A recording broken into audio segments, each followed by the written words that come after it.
Though the main bridge was a spacious and large design, main engineering on the Galaxy class would be one of the smallest ever created for a starship class, especially one of this size. Hello and welcome to Trek Facts. In today's episode, we're taking a look at main engineering on the Galaxy Class of Starships. With advancements in both warp technology and panel interfaces, it was decided early on that even though the Galaxy class was a large starship, its engineering section would be the smallest yet most advanced engineering section ever created. Located on Deck 36, main engineering, like the bridge, was broken into 3 sections. The first section was a 3-level complex that contained the warp core. The warp core itself was capable of generating approximately 12.75 billion gigawatts of power to keep the starship running.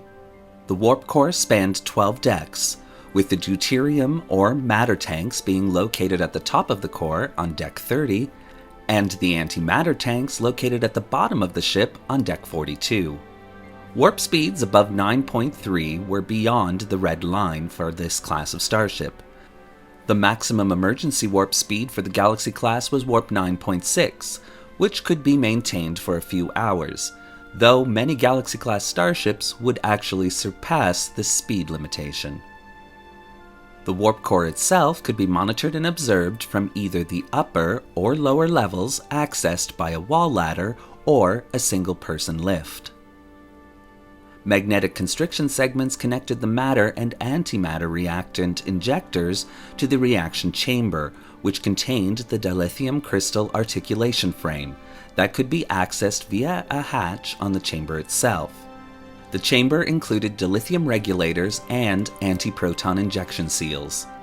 A theta matrix compositor was integrated with the dilithium articulation frame, allowing recrystallization of the dilithium crystals to take place within the warp core while the warp core was online.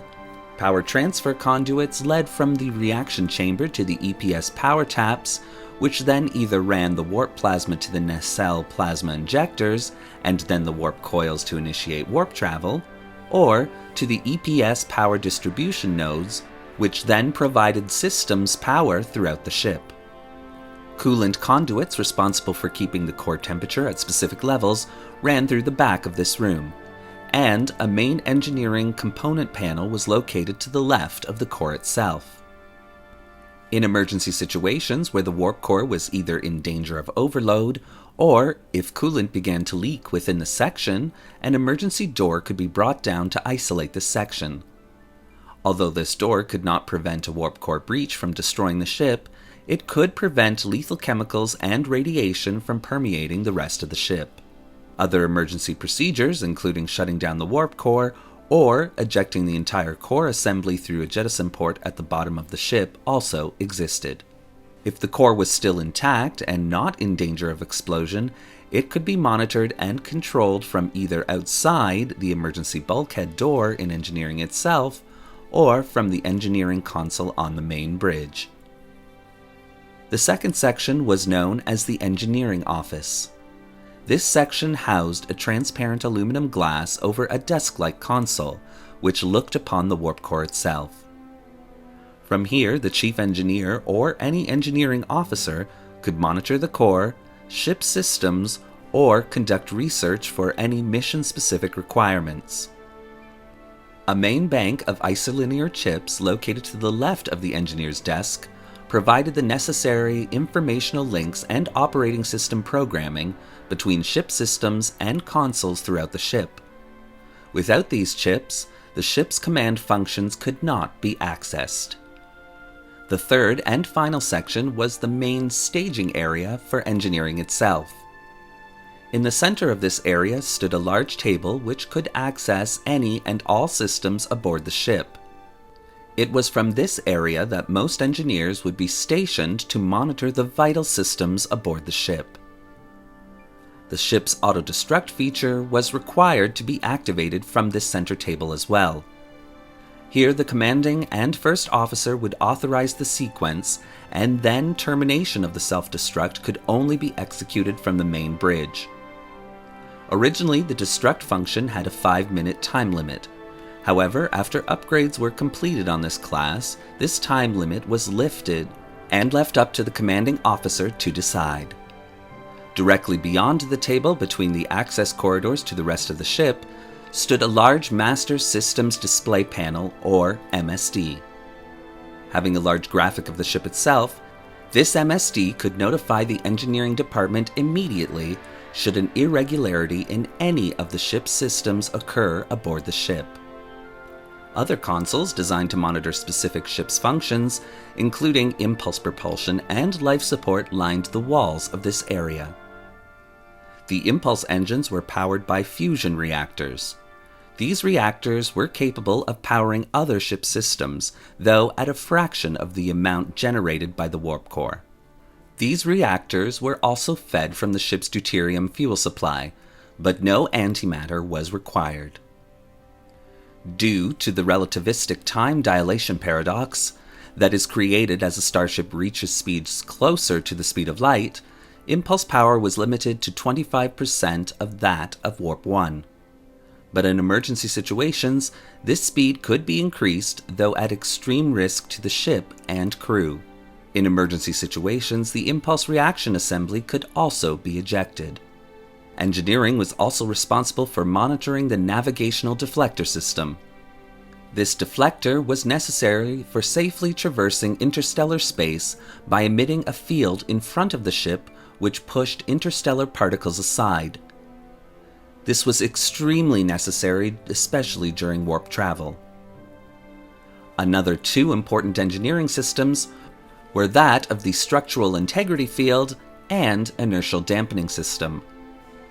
The structural integrity field was responsible for keeping the ship structurally sound during flight operations, while the inertial dampeners were responsible for counteracting relative speeds aboard the ship and prevent fatal crew and passenger injuries that would be caused by extreme acceleration.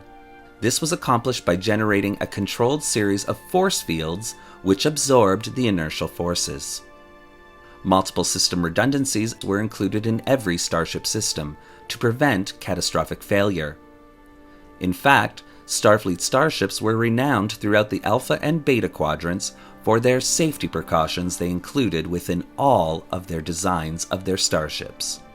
A door in the starboard bulkhead served as an entrance to the Jefferies tube network, allowing the engineering officers to access ship's components that may require maintenance, repair, or replacement.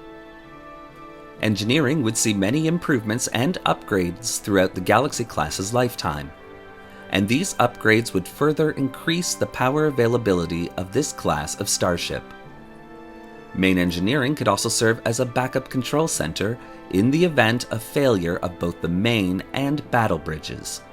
A new warp core using interface technology would be tested and become the standard for this class. Though this design for a starship's engineering section was revolutionary, it quickly was discovered that it was inadequate for control of such an immense starship, and Starfleet would expand all new class designs to have larger engineering sections to better facilitate a starship's requirements. The only exception to this rule was for ship classes the size of the Defiant class, which housed a main engineering roughly similar in size to that of the Galaxy class. Starship classes such as the Intrepid, and especially the Sovereign class, would get immensely larger engineering sections, and would go back to the closed-off rooms rather than an open area off of the ship's corridors. Though the engineering section of this class was a great experiment that proved to be lacking, this section did indeed succeed in providing engineering advancements for all Starfleet starship classes that would continue to drive the imagination of Starfleet's Corps of Engineers, as well as breakthroughs in warp technologies that would allow newer classes to achieve vastly superior speeds, such as the Intrepid class at warp 9.975 and above.